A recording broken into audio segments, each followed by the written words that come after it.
കനത്ത മഴയിൽ വടക്കൻ കേരളത്തിലും വ്യാപകമായ നാശനഷ്ടങ്ങളാണ് റിപ്പോർട്ട് ചെയ്യപ്പെടുന്നത്.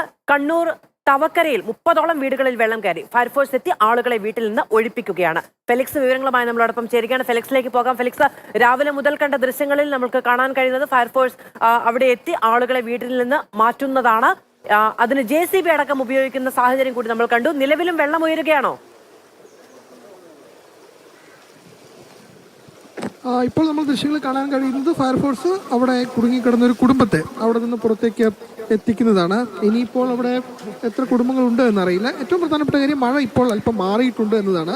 അതായത് നേരത്തെ നമ്മൾ കണ്ട സാഹചര്യമല്ല ഇപ്പോൾ മഴ അല്പം മാറി നിൽക്കുന്നുണ്ട്. അപ്പോൾ വെള്ളം കുറച്ചിറങ്ങാൻ സാധ്യതയുണ്ട് എന്നതാണ്. അങ്ങനെ വെള്ളം ഇറങ്ങുകയാണെങ്കിൽ അത് വലിയ ആശ്വാസം തന്നെ ഉണ്ടാക്കുമെന്നതാണ്. നേരത്തെ പോലത്തെ അല്ല ഇപ്പോഴത്തെ അവസ്ഥ. മഴ മാറി നിൽക്കുന്നുണ്ട്, പക്ഷെ വെള്ളം അതേ അവസ്ഥയിൽ തന്നെയാണ്. അതായത് വെള്ളം അധികം ഇറങ്ങിയിട്ടില്ല. അതുതന്നെയാണ് ഒരു പ്രധാനപ്പെട്ട ആശങ്കയായി നിലനിൽക്കുന്നത്. നമ്മൾ ഈ കാണുന്ന ദൃശ്യങ്ങൾ കണ്ണൂർ താവക്കര സർവകലാശാല യൂണിവേഴ്സിറ്റിയോട് ചേർന്നുള്ള പ്രദേശമാണ്. അവിടെയാണ് ഈ രീതിയിൽ വെള്ളം കയറിയിട്ടുള്ളത്.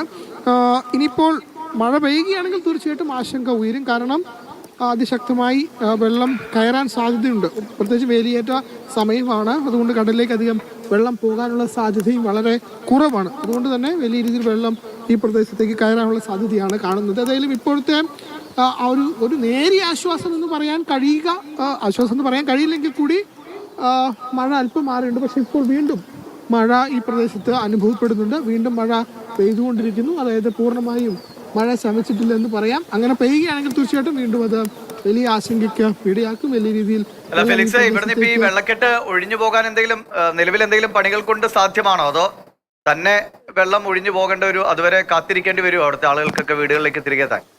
എന്തെങ്കിലും ഓട ക്ലീൻ ചെയ്താൽ തീരാവുന്ന പ്രശ്നമാണോ നേരത്തെ പറഞ്ഞ പോലെ? തീർച്ചയായിട്ടും ഈ വിഷയം പക്ഷേ ഒരു അടിയന്തര പരിഹാരം ഉണ്ടാവാൻ സാധ്യതയില്ല. ഞാൻ നേരത്തെ സൂചിപ്പിച്ച പോലെ തന്നെ റെയിൽവേയുടെ ഭാഗത്തുകൂടി പോകേണ്ട വെള്ളമാണ്.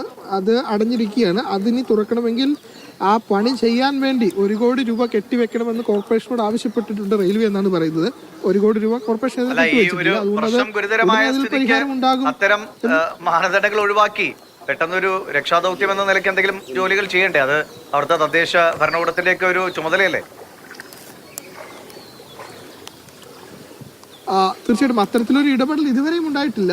ഒരുപക്ഷെ ഉണ്ടാകുമായിരിക്കും. അല്ലെങ്കിൽ മഴ മാറിയാൽ മാത്രമായിരിക്കും ആളുകൾക്ക് തിരികെ വീട്ടിലേക്ക് പോകാൻ കഴിയുക. നിങ്ങളുടെ വീട്ടിൽ ഇപ്പോഴത്തെ വെള്ളം ഇറങ്ങി തുടങ്ങിയോ? അതോ ഇല്ല, തുടങ്ങിയിട്ടില്ല. കുറയുന്നില്ല. ഇനിയിപ്പോൾ മഴ പെയ്താൽ പിന്നെ അതിനെക്കാട്ടി ഹൈറ്റായി ചെയ്യും. നല്ല കൂടെ ചെയ്യും. പല ആർന്നെല്ലാം ഒഴിവാക്കിയിട്ട് വരെയും. നിങ്ങളുടെ വീട്ടിൽ നിന്ന് നിങ്ങൾ നേരത്തെ ഇറങ്ങിയിരുന്നോ പുറത്തേക്ക്?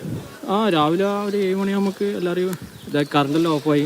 അത് പിന്നെ എല്ലാവരും മാറ്റി കുടുംബത്തേക്ക് മാറ്റി. നിങ്ങളുടെ വീട്ടിൽ എന്തേരം വെള്ളം ഉയർന്നിട്ടുണ്ടോ? എത്ര വരെ ഉണ്ട്? ഉള്ളിൽ കട്ടിൽ ഫർണിച്ചർ എല്ലാം നഷ്ടപ്പെട്ടു. എല്ലാം വെള്ളത്തിലാണ്. വസ്ത്രം, അലമാറിലുള്ള വസ്ത്രം എല്ലാം ഇതായിട്ടാണ്.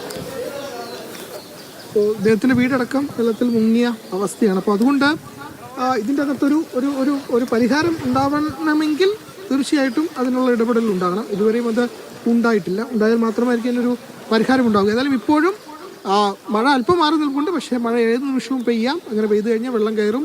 ഇപ്പോഴത്തെ സാഹചര്യത്തിൽ ഇതിനൊരു പരിഹാരം ഉണ്ടായിട്ടില്ല. ദിവിഷ്, വെള്ളം ഇങ്ങനെ തന്നെ ഈ പ്രദേശത്ത് തുടരുകയാണ്. ഇനി വലിയ ദുരിതത്തിലാണ്. വയ്യാത്ത ആളുകളൊക്കെയാണ് ഇപ്പോൾ ബോട്ടുകളിലൊക്കെ എടുത്തുയർത്തി രക്ഷാപ്രവർത്തകർ അവിടെ നിന്ന് കൊണ്ടുപോകുന്നത്.